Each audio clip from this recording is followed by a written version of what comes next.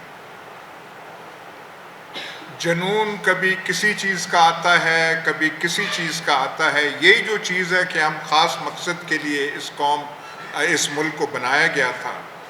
جب جنون افغانستان چڑھا ہوا تھا تو ہمارے مرحوم جیسے دوست تھے لیفٹیننٹ جنرل حمید گل صاحب، وہ کہا کرتے تھے، اور پورے تب ایک مکتبہ فکر تھا، بہت طاقتور مکتبہ فکر، کہ یہ دیکھیں یہاں پہ تکمیل پتہ نہیں کیا ہو رہا ہے افغانستان میں، اور یہاں سے جا کے پھر کیا ہوگا اور پھر کیا ہوگا۔ کالمسٹ ہیں، بہت ایک طویل عرصے انتہائی غریب شخص ہوتے ہیں، اور اس کی مثال اس طرح دی جا سکتی ہے کہ رول آف لا ہی ایک ایسا نظام ہے جو ایک سویلائزڈ معاشرے کو ایک جنگل کی زندگی یا جنگل کے قانون سے ممتاز کرتی ہے، جہاں یہی ہوتا ہے مائٹ از رائٹ ہوتا ہے، جو جتنا طاقتور ہے اتنا اس کا اثر ہوتا ہے، اور رول آف لا ہی ایک مہذب اور ایک سویلائزڈ جو سوسائٹی ہوتی ہے اس کا خاصہ ہوتا ہے۔ اور ایک معاشرہ کتنا سویلائزڈ ہے اس کا جو ہے جانچنے کے لیے یہی ایک پیمانہ ہم بنا سکتے ہیں کہ کتنا رول آف لا ہے وہاں پہ۔ اب ہائی کورٹ بار ایسوسیشن کا رول آف لا کے لیے جو کردار ہے، high court bar association probably کوئی 1880 کی دہائی میں یہ کانسٹیٹیوٹ ہوئی، اور آج پاکستان کے پورے ایک لیگل سسٹم میں اس کو ایک بڑی ایک سگنیفیکنٹ حیثیت ہے اس کی وجہ یہ ہے کہ ایک تو Lahore high court bar association کا جو ایک ٹیریٹوریل جو ایک کنسٹیچوئنسی ہے وہ بہت غالباً کوئی 80 کے قریب سمر اسٹیشنز ہیں، ڈسٹرکٹ بار ایسوسیشنز اور تحصیل بار ایسوسیشنز جو ہمارے ہائی کورٹ بار کی جورسڈکشن میں آتے ہیں، اور ہمارے آج تک کے جو رجسٹرڈ ہمارے ممبرز ہیں وہ کوئی 50,000 سے زیادہ ہیں، اور جو ایکٹیو ممبرز ہیں وہ اس وقت بھی 40,000 سے زیادہ ہیں۔ تو اس لحاظ سے چونکہ ایک ہائی کورٹ بار ایسوسیشن ایک آٹونومس باڈی ہے جو کسی کے تابع نہیں بلکہ انڈیویجولی ایک اپنا رول پلے کرتی ہے، اور وہ ایکٹیولی رول پلے کرتی ہے، ایک کلیکٹیو وائس ان تمام اپنے ممبرز کی جو ہے وہ اس کے طور پر کام کرتی ہے۔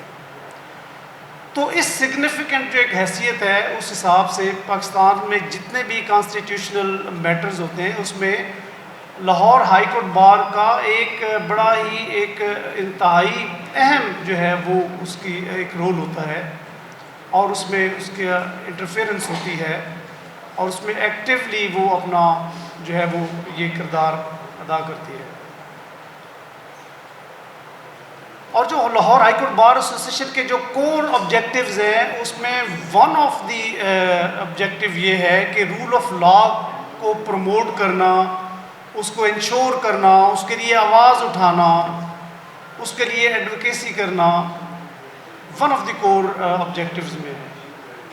اور اسی طرح اگر کوئی ایون ہو رہا ہے ہمارے معاشرے میں، یا خاص طور پر گورنمنٹ کے بہاف پہ، جب گورنمنٹ کوئی انجسٹس کرتی ہے، کوئی ایسا کوئی قانون بناتی ہے، ایسی امینڈمنٹ ہوتی ہے، یا کوئی ایکسٹرا کانسٹیٹیوشنل کوئی ایکٹ ہوتا ہے، یا کوئی اوور ریچ گورنمنٹ کرتی ہے کسی بھی ایشو پہ، تو اس میں بار ایسوسیشن ایک بہت اہم اور ایک ویجیلنٹ رول اس میں پلے کرتی ہے۔ اور آج کل میں بتاؤں کہ جو ہمارے بہت ہی کی ایشوز ہیں، جس میں 26 امینڈمنٹس خاص طور پر بہت زیادہ ڈسکس ہوتی ہے، جس طرح یہ پاس کروائی گئی اور اس کے نتیجے میں جس طرح آئین اور اس کی روح، بنیادی جو اس کی روح ہے، اس کو تبدیل کیا گیا، اس میں امینڈمنٹس کی گئی جس طرح، جو کہ جتنی آج تک امینڈمنٹس ہوئی ہیں سب سے زیادہ کنٹروورشل جو ہے وہ 26ویں امینڈمنٹ ہے۔ اب اس امینڈمنٹ میں جس طرح Lahore high court bar association نے جو ایک رول پلے کیا ہے، میں سمجھتا ہوں کہ یہی ایک مثبت رول ہے جو کہ اس کے آبجیکٹیوز میں شامل ہے اور جس کو اس نے آج تک ادا کیا ہے۔ جب یہ 26ویں امینڈمنٹ ہوئی تو اس وقت ہماری کیبنٹ نہیں تھی، بلکہ ہم سے پہلی کیبنٹ تھی، اور انہوں نے اس وقت سے جو ہے یہ بر وقت جو ہے وہ پوائنٹ آؤٹ کیا، اور اس کے بعد ایک جس طرح اب ہمارا ایک طریقہ کار ہوتا ہے، ایک تو ہم سیمینارز کرتے ہیں، ہم مختلف جو ہے اپنے قانون دان ان کو بلاتے ہیں، انوائٹ کرتے ہیں، وہ مختلف جو بھی ہماری ایشوز ہیں اس پہ سراسل گفتگو کرتے ہیں، اور اس کے ساتھ ساتھ پھر ہم ہاؤس کی اپروول کے بعد، ہمارا جو جنرل ہاؤس ہے اس کی اپروول کے بعد، ہم اس گورنمنٹ کے ہر اس طرح کے جو ایک انجسٹس اور جو ایکسٹرا کانسٹیٹیوشنل جو ان کے ایکٹ ہوتے ہیں، جو امینڈمنٹس ہوتی ہیں، جو بھی، اس کو ہم ہاؤس کی اجازت سے، ہاؤس کی اپروول کے بعد ایک اپنی ایسوسیشن کی طرف سے اس کو سپیریئر کورٹس میں چیلنج کیا جاتا ہے۔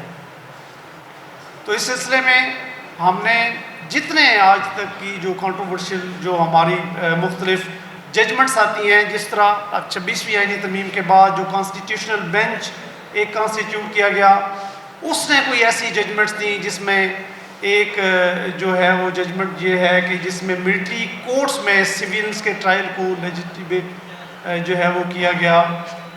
اب یہ ایک ایسا ایشو تھا جس کو ہم نے اپنے ہاؤس کی اپروول کے بعد Lahore high court bar association نے تھرو اٹس پریزیڈنٹ جو ہے وہ آگے سپریم کورٹ میں چیلنج کیا۔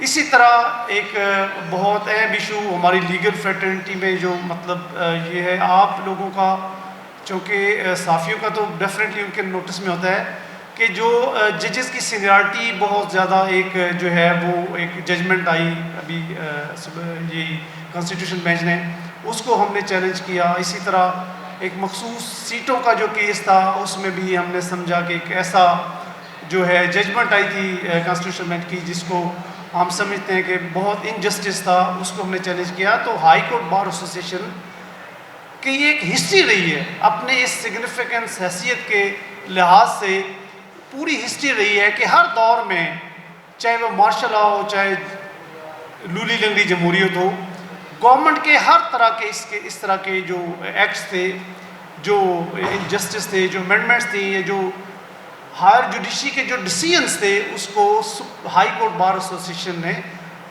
اس کو پوری طرح اس کو ایڈریس کیا، اس کے لیے اپنا رول پلے کیا، اس کے لیے اس کو چیلنج کیا کورٹ سپیریئر جوڈیشری میں بھی، اور اس کے لیے جو ہے وہ باقی بھی اسٹرگل کی۔ اور ہماری جو ہے تحریک مختلف ادوار میں چلائی گئی، جس کا جو ہے وہ ہم سب اس سے واقف بھی ہیں۔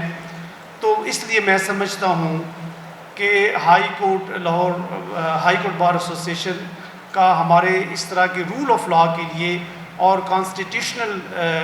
کانسٹیٹیوشن کی سپریمیسی کے لیے، اور ابھی جو صورتحال ہے اس میں کانسٹیٹیوشن کی بحالی کے لیے بھی اور آزاد عدلیہ کے لیے ایک رول رہا ہے، اور انشاءاللہ آئندہ بھی Lahore high court bar association اپنا یہ پازیٹیو رول جو ہے ہمیشہ ادا کرتی رہے گی. تو میں ان الفاظ کے ساتھ آپ سے اجازت چاہتا ہوں. تھینک یو سو مچ.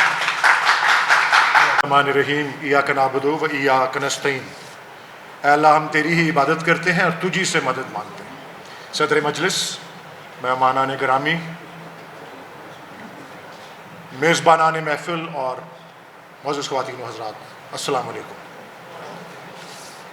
چلیں یہ موضوع تو مجھے یہ آئین کی بارے میں جو پاکستان کے آئینی تجربات ہیں اور ان کے نتائج، یہ موضوعات تو چلتے رہتے ہیں. پہلے میں وہ جو میری والدہ کہتی ہیں فراواتی گفتگو تھوڑی سی کر لوں. اور میں سوچ رہا تھا کہ میری گفتگو میں یہاں اشعار زیادہ ہوں گے یا نثر زیادہ ہوگی، کیونکہ میں شروع ایک شعر سے کرنا چاہ رہا تھا. کیونکہ میں آیا اور بیٹھا اور میرے فون میں کوئی چیز تھی، میں فون کو سامنے لا کے مائک پہ نہیں پڑھتا. پتہ نہیں یہ اب پرانا اولڈ فیشنڈ ہوں نا. آج کل تو لوگ فون سے اپنے اشعار بھی پڑھ دیتے ہیں اور جو بھی لکھ کے لائے ہوتے ہیں. میں وہ ہاتھ کا لکھا ہوا پسند کرتا ہوں. تو میرے پاس قلم نہیں تھا، تو میں نے برابر میں بیٹھے ہوئے امتیاز عالم صاحب سے کہا کہ مجھے آپ کے پاس قلم ہے؟ تو امتیاز عالم صاحب نے کہا کہ وہ قلم تو چھن گیا. تو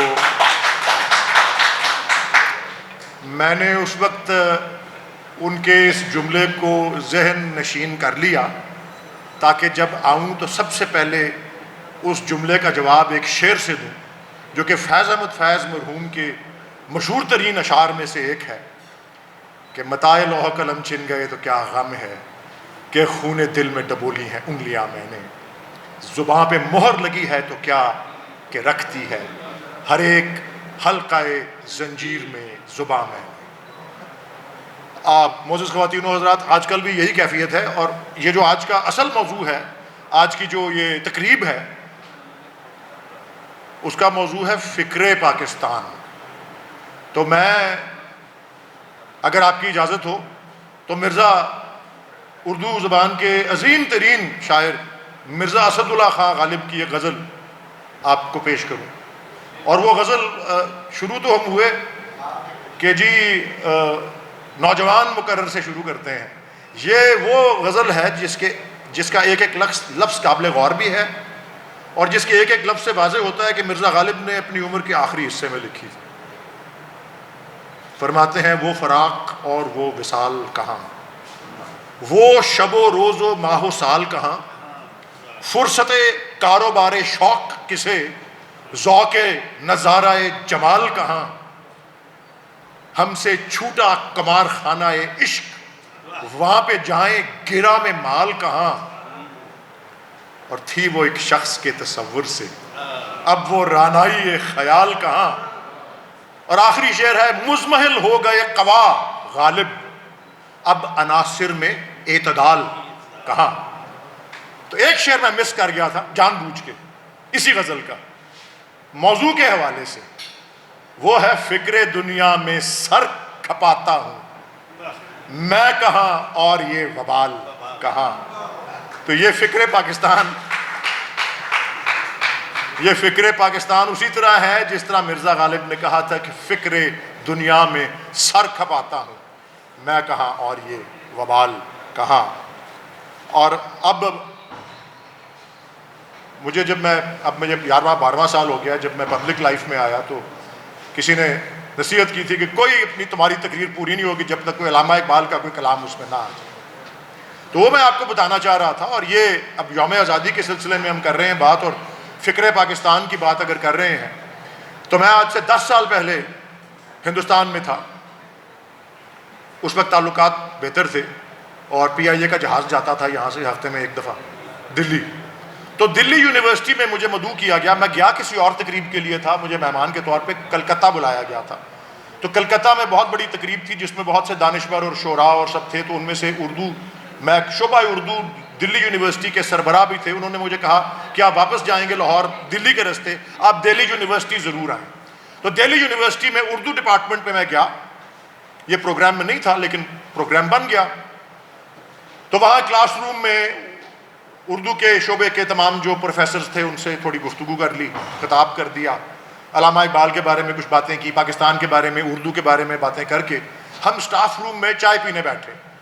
تو میرے میزبان اور میں بیٹھے تھے اور ارد گرد ہم سارے وہ پروفیسرز بیٹھے ہوئے تھے، اور ہر پروفیسر نے یہ ضروری سمجھا کہ شروع بس ایسے ہی بات ہو گئی، کسی پروفیسر نے کہا کہ دیکھیں کیا خوبصورت شعر ہے مرزا غالب کا، وہ شعر پڑھ دیا۔ اگلے پروفیسر نے، اب وہ ٹرینڈ چل گیا، اگلے پروفیسر نے کہا کہ کیا خوبصورت شعر ہے میر تقی میر کا، فلاں انہوں نے شعر پڑھ دیا۔ تیسرے پروفیسر نے کیا نواب مرزا داغ دہلوی کا شعر ہے، فلاں شعر کیا خوبصورت شعر ہے۔ چوتھے نے کہا کہ حیدر علی آتش کا فلاں شعر کیا خوبصورت شعر ہے۔ پھر آگے اسی طرح کوئی میر تقی میر ہو گئے، وہ نذیر اکبر آبادی ہو گئے، اس طرح سے کرتے کرتے 10-12 پروفیسرز نے کوئی نہ کوئی شاعر کا نام اور کوئی نہ کوئی شعر پڑھ کے یہ کہہ دیا کہ جی کیا خوبصورت شعر ہے۔ اور میں چپ بیٹھا تھا، میزبان جو سربراہ تھے اردو کے ڈپارٹمنٹ کے وہ بھی چپ بیٹھے تھے۔ تو جب سارے پروفیسرز نے بول لیا تو میرے میزبان نے یہ کہا، میں نے نہیں کہا، انہوں نے کہا آپ سب حضرات نے بہت بڑے عظیم شعراء کی بہت معروف کلام یہاں پر پڑھا ہے، لیکن فرماتے ہیں کہ مجھے ایک نظم اس سے زیادہ خوبصورت لا کر دے دیں کہ جتنی کہ علامہ اقبال کی لب پہ آتی ہے دعا بن کے تمنا میری۔ اور آزادی کے حوالے سے اگر ہم نے بات کرنی ہے، میں آئین کی تجربے پہ 2-3 منٹ بولوں گا اینڈ میں۔ یہ میں عرض کر دوں آپ کو کہ لب پہ آتی ہے دعا اسکولوں میں اسمبلیوں میں پڑھی جاتی تھی، میں چھوٹا سا جب تھا تو پڑھی جاتی تھی، اب وہ نہیں پڑھی جاتی۔ قومی ترانہ ہو جاتا ہے، تلاوت ہو جاتی ہے اور برخاست ہو جاتے ہیں صبح اسمبلی میں۔ مجھے یاد ہے روز ہم لب پہ آتی ہے دعا پڑھا کرتے تھے، اور اس کو جب ہماری حکومت تھی، عمران خان پرائم منسٹر تھے، میں اس وقت سینٹ میں آیا تو میں وزیر داخلہ کو ملنے گیا، آج کل پتہ نہیں کہاں ہے، ان کا نام بریگیڈیئر وہ جو سیخو پورے سے تعلق رکھتے ہیں، اعجاز شاہ۔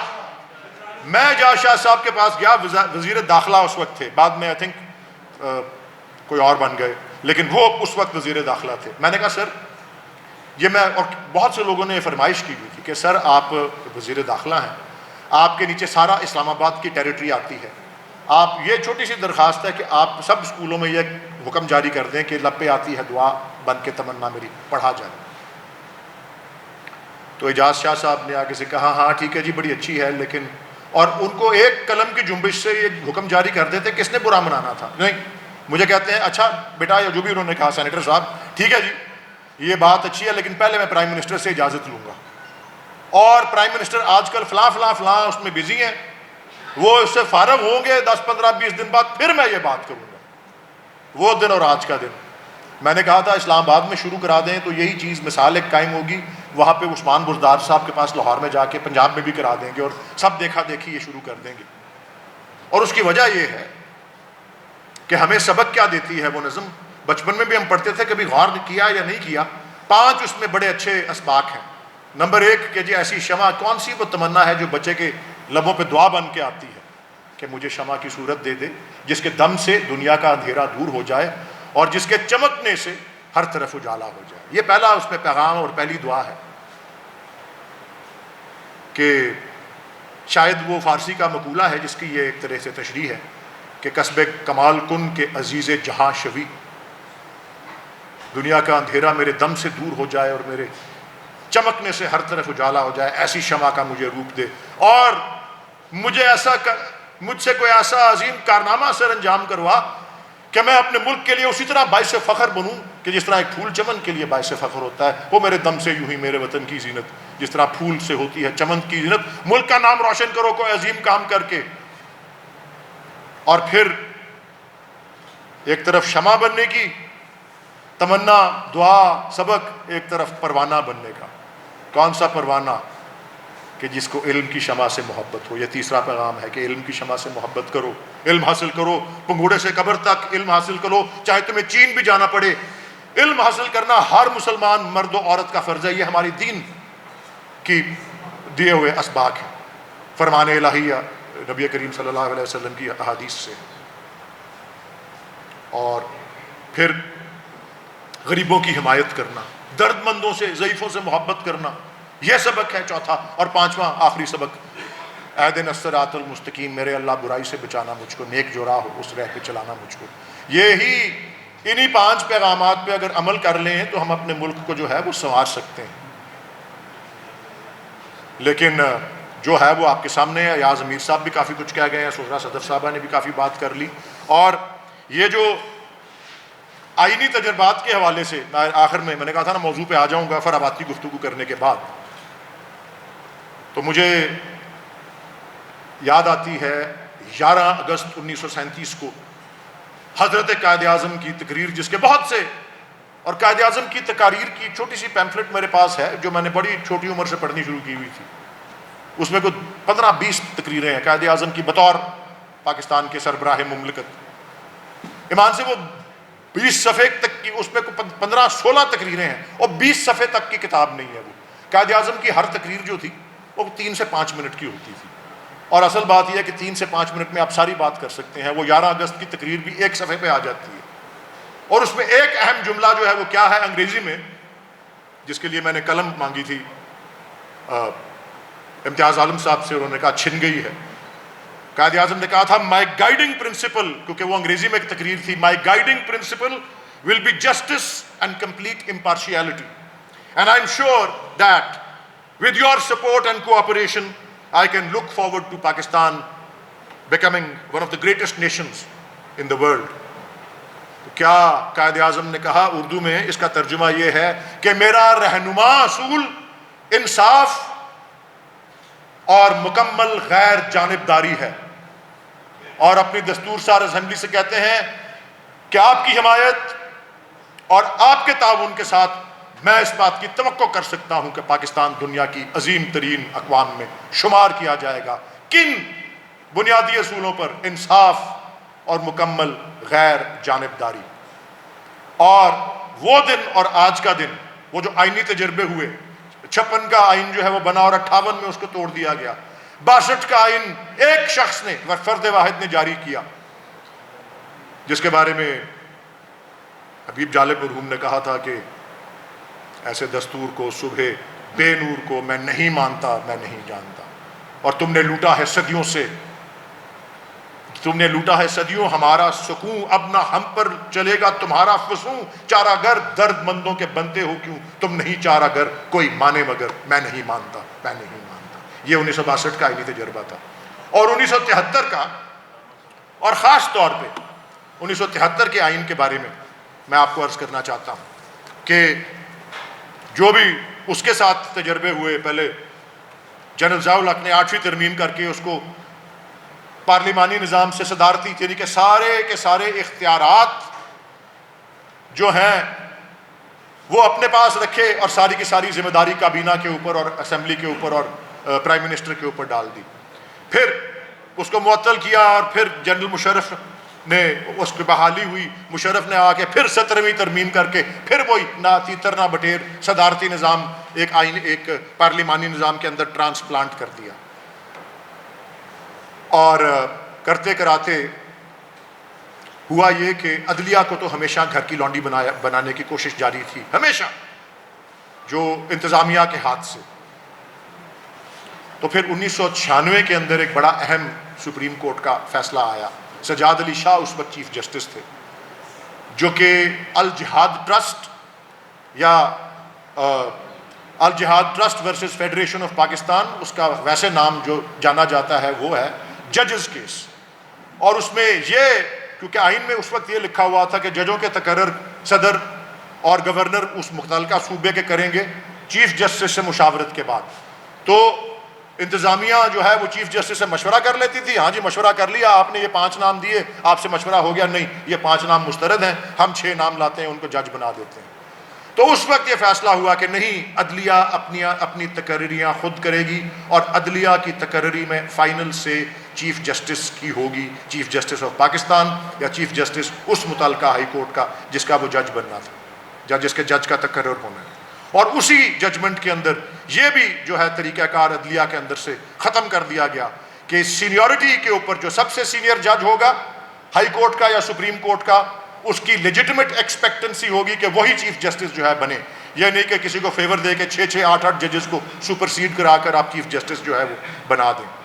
اور یہ پہلا صحیح مثبت اقدام تھا ہماری عدلیہ کی آزادی کا. جب وہ فیصلہ ہو گیا تو عدالتی تقرریوں کا اور پھر اس کے علاوہ انٹرنل ڈسپلن جو عدلیہ کا ہے، اور اسی لیے عدلیہ کی آزادی ہمارے آئین کے 4 بنیادی ستون میں سے ایک بنی. کیا وہ 4 بنیادی ستون ہیں؟ فیڈرلزم یا وفاقی نظام، پارلیمنٹری فارم آف گورنمنٹ یا پارلیمانی نظام، انڈیپینڈنس آف دا جوڈیشری تیسرا ستون، اور چوتھا اسلامک پروویژنز. یہ محمود خان اچکزئی کیس کے اندر پہلی دفعہ وضع ہوا تھا. یہ 1987 یا 88 کی ججمنٹ ہے یا 90 کی. اور پھر اسی کو آگے مزید بہت سے کیسز میں، ظفر علی شاہ کیس میں بھی یہی 4 ستون آئین کے بتائے گئے. اور اس کے بعد سندھ ہائی کورٹ بار ایسوسی ایشن والا کیس بھی آیا، اس میں بھی یہی وضع کیے گئے 4 اصول. لیکن جو ہمارے آئین کے بنیادی اصول ہیں جس میں عدلیہ کی آزادی اور خاص طور پہ اختیارات کی تقسیم ہے، اس کی مکمل تنسیخ جو ہے وہ 26ویں آئینی ترمیم کے ذریعے جو ہے کر دی گئی ہے. اب کوئی گریبان پکڑنے والا نہیں ہے انتظامیہ کا، کوئی نہیں گریبان پکڑنے والا ریاست کا، کوئی چیکس اینڈ بیلنسز کا سسٹم جو ہے وہ نہیں رہا، کوئی اکاؤنٹیبلٹی نہیں ہے، کیونکہ سرکار نے اپنے پاس وہ اختیار لے لیا ہے کہ جس کیس میں وہ خود فریق ہو، جس کیس میں وہ خود پارٹی ہو، اس کی بینچ کی تشکیل، جس کو کانسٹیٹیوشنل بینچ کا نام دیا گیا ہے، اس کے بینچ کی تشکیل بھی وہ خود کرے گی. ریاست خود اس بینچ کی تشکیل کرے گی، اس میں اکثریت ریاست کی ہوگی جس بینچ کے آگے اس کا اپنا کیس جا رہا ہے.